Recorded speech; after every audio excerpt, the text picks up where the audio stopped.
And I'm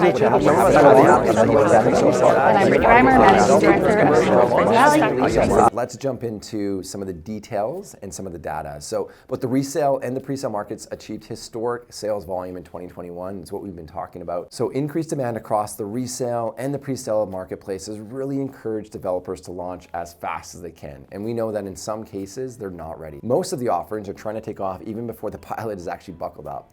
And these projects, in many cases, have been on the books for 2 years, right? As a result of some of the changes, the dramatic changes actually in the resale market from 2019 and then of course into a 2020 COVID year. To date, we saw about 20,000 homes released. That's townhouses, condos, both apartment and wood frame, and high rise. That's a massive number. Now 17,000 transactions in 2021 out of 20,000 that have been released. Those are really big numbers and some of the biggest numbers that we've seen in the last decade. I mean, there's a couple of things there. You know, number one is that we had so many projects that had been shelved through 2019. And when the market started to show signs of life, sort of towards the end of 2020 and then obviously through 2021, we had developers sort of storm to market. And that allowed, in part, us to hit some of these milestones because there was this sort of surge of supply that we've been holding on to. But as we go into 2021, a lot of that supply now, you know, we're back into the city processes and kind of at their mercy again. We saw last year just developers coming to us constantly saying, well, I've had this project, I've been waiting for the right time, how quickly can we get it out there? And the market conditions were finally ready for it. That's in part what made 2021 such a big year, is that sort of backlog of projects, and it'll be interesting to see how that sort of evolves through 2022 now that so much of that stuff is caught up. The other big soundbite we had from last year, of course, was townhome product. Not nearly enough of it, right? And yet, over 2,500 townhomes were brought to market in the pre-sale market, which is more than ever.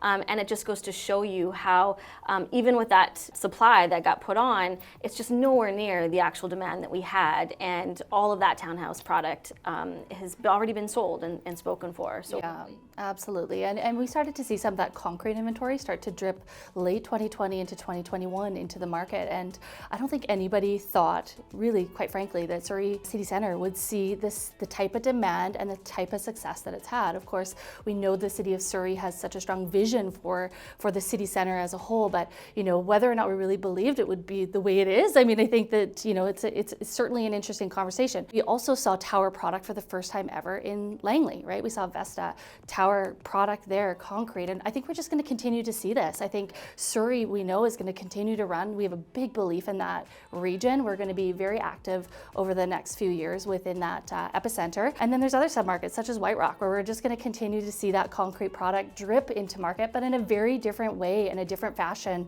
than what we see in some of these urban cores such as Surrey City Centre and Langley and Willoughby, of course. I think that's a really important takeaway for our viewers. When you're thinking about buying a home in 2022 or 2023 and you're asking yourself, should I wait? Right? Like, should I wait? And we know that prices escalated anywhere from 9 and all the way beyond 30% depending on the marketplace, right? Across almost every product type. And what we do know is that was a moment in time for inventory, right? We had a buildup, a dam broke on inventory this year. And we know that the number of programs that are going to fall into market in the coming 12 months will be less likely. You can expect that we still have inventory challenges and excess supply of buyers. And as a result of that, we know that prices are going to continue to escalate. And I think that's the scary part, that we're going to rely on our federal government to step in and help cool this market at some point through this year, because it is very hard to believe that they're going to allow rates to remain unchecked as we have rapid price escalation across the country.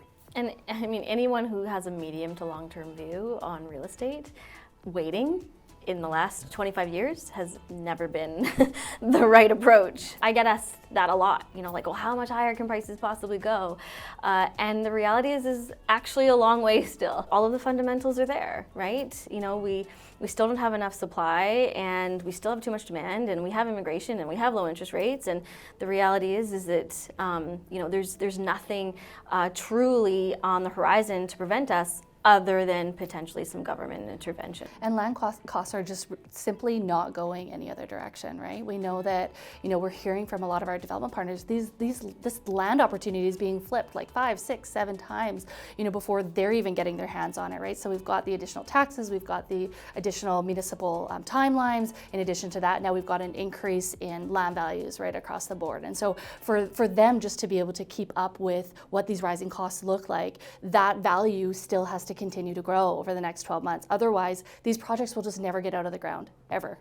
And I think, you said something really interesting earlier around Surrey Central and obviously concrete product in Langley. We've been talking about that area for a really long time, about how that market was going to explode.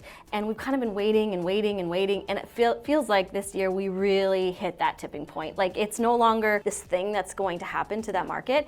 It's here. Surrey Central is selling for more than West Coquitlam. It's selling more than New West. I mean, you can probably get comparable product in Metrotown and Brentwood now. Surrey has arrived officially. It's not this thing that's on the horizon anymore. You're saying Metrotown's a steal of a deal. That's what I hear you say over there. You're right. You should go buy a Metrotown.